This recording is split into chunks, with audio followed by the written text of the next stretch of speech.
एक लंबे समय पहले सुभद्रपुरम नामक एक गांव में सुभाष नामक एक आदमी उसके माता पिता के साथ रहता था। वो दोनों बहुत मेहनत करके सुभाष को थोड़ा पढ़ाते हैं और सुभाष भी उसके माता पिता के मेहनत के बारे में सोचकर मुझे भी कोई काम करके उन दोनों का सहारा बनना होगा, ऐसे सोचता है। इसी कारण वो नौकरी ढूंढने उस गांव के बाजार को जाता है। ऐसे वो 2 दिन मार्केट में जान पहचान के लोगों को काम के लिए पूछता है, लेकिन सभी ना ही कहते हैं। तब वो आखिर में प्याज की व्यापार कर रहे एक बूढ़े आदमी से काम के लिए पूछता है। क्यों दादा, मुझे तुम्हारे दुकान में कोई काम मिलेगा क्या? मेरा छोटा सा व्यापार है बेटा, तुम्हें देने के लिए मेरे पास कोई काम नहीं है। हाँ, 2 दिन से घूम रहा हूँ दादा, कोई काम नहीं मिल रहा है, इसीलिए तुमसे पूछा मैंने। ऐसे दुख में कहता है, यहाँ काम करने से बेहतर तुम कोई व्यापार कर लो बेटा। मेरे पास व्यापार करने के पैसे कहाँ से आएंगे दादा? उतने पैसे ही होते तो मैं नौकरी के लिए सबको ऐसे पूछ क्यों लेता? बूढ़ा व्यापारी थोड़ी देर सोचकर, मेरा भी कोई अपना नहीं है, हर रोज मेरी कमाई से थोड़ा मैं बचत के लिए रखता हूँ, वो पैसे मैं तुम्हें दूंगा, उससे तुम कोई व्यापार शुरू कर लो, लेकिन सिर्फ एक शर्त पे, तुम्हारे कमाई के लाभ से थोड़ा हिस्सा मुझे भी मिलना चाहिए, तभी दूंगा। ऐसे कहता है, तुम मेरी इतनी मदद कर रहे हो तो मैं हिस्सा क्यों नहीं दूंगा दादा? अब से तुम भी हमारे घर आकर हमारे साथ रहो दादा, अगर तुम्हें ऐतराज ना हो तो। ठीक है बेटा, मैं तुझे पैसे दे दूंगा, उन पैसों से तुम्हें कौन सा व्यापार करना है इसका फैसला करो। ठीक है दादा, ये कहकर वो वहाँ से अपने घर चले जाता है। उस रात बहुत सोचने के बाद वो फैसला करता है कि उसे पानी पूरी का व्यापार करना है। अगली सुबह सुभाष बाजार जाकर उस बूढ़े व्यापारी से ऐसे कहता है, दादा, मैंने पानी पूरी का व्यापार करने का फैसला लिया है। ठीक है बेटा, तुम्हारी मर्जी, ये लो तुम्हारे निवेश के पैसे, इससे अच्छा व्यापार करो, कहता है वो बूढ़ा व्यापारी। ऐसे अगले ही दिन पानी पूरी का दुकान लगाता है सुभाष, और क्योंकि उस बाजार पूरे में कहीं भी पानी पूरी का दुकान नहीं था, छोटा हो या बड़ा, सभी सुभाष के ही दुकान आते थे। वहाँ उसी मार्केट में सुब्बैया नामक एक उधार देने वाला व्यापारी था। उसको इस बात का नाज था कि उससे पैसे लिए बिना उस पूरी बाजार में किसी ने भी कोई व्यापार शुरू नहीं किया। वो हमेशा यही सोचता था कि इस सारे बाजार में सबको मेरे ही पास आना होगा। हाँ, इसीलिए वो हर रोज उस बाजार में मौजूद हर दुकान में जाकर उसका हफ्ता लेकर उस दुकान में जो पसंद आए वो मुफ्त में ले लेता था। उसने एक भी बार किसी भी चीज के पैसे नहीं लिए थे।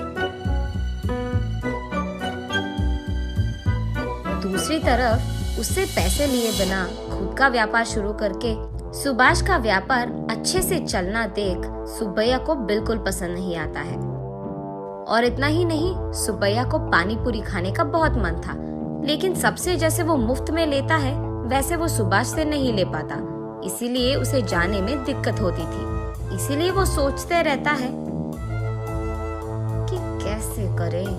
तब उसे एक उपाय सोचता है। वो सोचता है कि अगर इस सुभाष के दुकान में कोई भी चीज खो गया तो उसे खरीदने के लिए पैसे लेने तो वो मेरे ही पास आएगा, तब मैं उसे पैसे देकर वापस में जितना मन चाहे उतना पानी पूरी खा पाऊंगा। ये फैसला करके वो रात में सबके दुकान बंद करने तक वहीं रहकर सुभाष के दुकान से रसोई के सारी चीजें चुरा लेता है। अगले दिन जब सुभाष अपने दुकान खोलता है तो वो देखता है कि रसोई में सामग्री पूरा गायब है। अरे रे, खाना बनाने की सामग्री कहाँ है? अयो, अब क्या करे? वो ऐसे परेशान रहता है जब वहाँ बूढ़ा व्यापारी आता है। बात जानकर, हाँ, अब चिंता करके कोई फायदा नहीं बेटा, पहले ये सोचो कि सामग्री कहाँ से लाया जाए। ऐसे कहते हैं, व्यापार शुरू करके कुछ ही दिन हुए हैं दादा, इसीलिए मैंने कोई पैसे नहीं बचाए, अब क्या करूँ मैं? ठीक तभी सुब्बैया वहाँ पहुँचकर कहता है,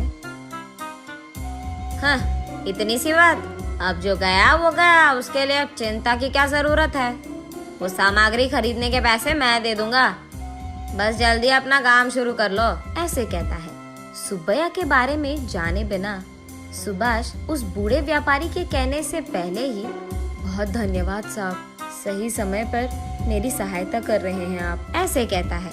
फिर सुब्बैया सुभाष को पैसे देके वहाँ से चले जाता है। ये क्या है बेटा, आगे पीछे सोचे बिना तुमने बस सुबह से पैसे ले लिया। क्या हुआ दादा, मैंने क्या गलती कर दिया? हमारा व्यापार तो ठीक चल रहा है ना, तो बस उसका उधार जल्दी चुका दूंगा, ऐसे कहता है सुभाष। तुम्हें सुब्बैया के बारे में कुछ नहीं पता। उसके पास एक बार उधार जो ले लिया, हमेशा हमेशा के लिए पैसे लौटाते ही रहना पड़ेगा। इतना ही नहीं, उसको अगर हमारे दुकान में कोई भी चीज पसंद आ गया, चाहे वो कोई भी चीज हो, वो मुफ्त में ले लेता है। इस सारे बाजार में मैंने सोचा सिर्फ तुम हो जो उसके मुंह नहीं लगे, लेकिन आज तुम भी उसके जाल में फंस गए। अरे रे, हाँ क्या? पर मुझे पता नहीं चला कि मैं क्या करूं दादा। पैसे दे रहा था तो मैंने सोचा कि सहायता कर रहा था। हाँ चलो कोई नहीं, जो होगा सो होगा, देखा जाएगा। जल्दी काम शुरू करो बेटा। ऐसे वो दोनों अपने अपने व्यापार शुरू करते हैं। शाम होने पर सुब्बैया सुभाष के पास आकर एक प्लेट पानी पूरी दो, ऐसे कहता है। तब सुभाष उसे एक प्लेट पानी पूरी देता है। उसके खाने के बाद एक और प्लेट पूछता है और उसके बाद एक और प्लेट और एक और प्लेट खाकर कहता है, बाबू सुभाष, आज के जितने पैसे तुझे मुझे देने हैं उसमें आधा पानी पूरी का बिल समझकर बाकी आधा दे दो, ऐसे कहता है। ये सुनकर सुभाष चौंक जाता है। अब कुछ नहीं कह पाता है, इसीलिए वो बाकी के पैसे सुब्बैया को उधार के पैसे समझकर दे देता है। ऐसे ही हर रोज 4 प्लेट पानी पूरी खाकर उसके रोज के मेहनत के पैसे लेकर जाता था। इस कारण सुभाष को समझ में नहीं आता है कि वो कितना कमा रहा है और कितना गवा रहा है। अगर ऐसे ही चलता गया तो मैं उधार के पैसे कभी नहीं चुका पाऊंगा और आगे नहीं बढ़ पाऊंगा। नदी के किनारे एक पेड़ के नीचे बैठ जाता है। वहीं से गुजर रहे एक साधु उसे देख उसके पास आकर कहते हैं, क्या हुआ बेटा, इतने चिंतित बैठे हो, सब ठीक है? तब जो कुछ भी हुआ सुभाष उन्हें समझाता है। इतना ही, ये कहकर उनके बैग से एक प्लेट निकालकर उसे सुभाष को देकर ऐसे कहते हैं, ये एक माया प्लेट है, इसमें जो भी डालो एक के बाद एक आते ही रहेगा, लेकिन ये एक ही बार काम करेगा। तुम अपने तेज दिमाग से इसका सही उपयोग करो और अपने आप अपने मुसीबत का हल ढूंढो, ऐसे कहते हैं। बहुत बहुत धन्यवाद स्वामी, ये कहकर वो दोनों वहाँ से अपने अपने रास्ते पकड़ते हैं। अगले दिन सुभाष हमेशा की तरह अपना दुकान चलाते रहता है। सुब्बैया वहाँ आकर हमेशा की तरह, सुभाष, एक प्लेट पानी पूरी दे दो बेटा, ऐसे कहता है। जी साहब, अभी दे दूंगा, लेकिन आज मैं एक शर्त लगाऊंगा, अगर आप मंजूर है तो ही दूंगा। अच्छा बताओ कौन सा शर्त है? प्लेट में मैं जितने पानी पूरी देता हूँ उतना आपको छोड़े बिना पूरा खाना होगा। अगर आप खा पाए तो मैं हर रोज आपको दुगने हफ्ते के पैसे और दुगना पानी पूरी दूंगा, और अगर आप नहीं खत्म कर पाए तो मेरे से ही नहीं, इस बाजार में किसी से भी आप मुफ्त की कोई चीज नहीं लोगे। मंजूर है? सुब्बैया थोड़ा सोचकर, हैं, इतनी सी बात, एक प्लेट में कितने ही पानी पूरी रहेंगे? ज्यादा से ज्यादा 10 ही रहेंगे, खा के प्लेट फेंक भी दूंगा। हैं, ठीक है सुभाष, मुझे ये शर्त मंजूर है, दो वो पानी पूरी का प्लेट। ये लो साहब, ये खाओ, ये कह के वो प्लेट देता है। सुब्बैया जितना भी खाए उस प्लेट में पानी पूरी खत्म ही नहीं हो रहा है। सारे पानी पूरी वही के वही रह जाते हैं।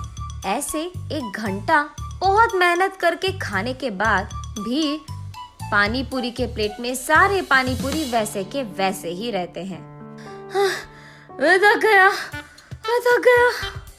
मैं हार मानता हूँ, ऐसे कहकर वो अपने पेट पे हाथ रखकर अपने आप को खींचते हुए उसके घर पहुंचता है। ये देख उस बाजार में सारे दुकानदार सुभाष की शुक्रिया अदा करते हैं कि उसके वजह से उनके मुसीबतों का हल मिल गया। और सुभाष अपने मन में साधु का धन्यवाद करता है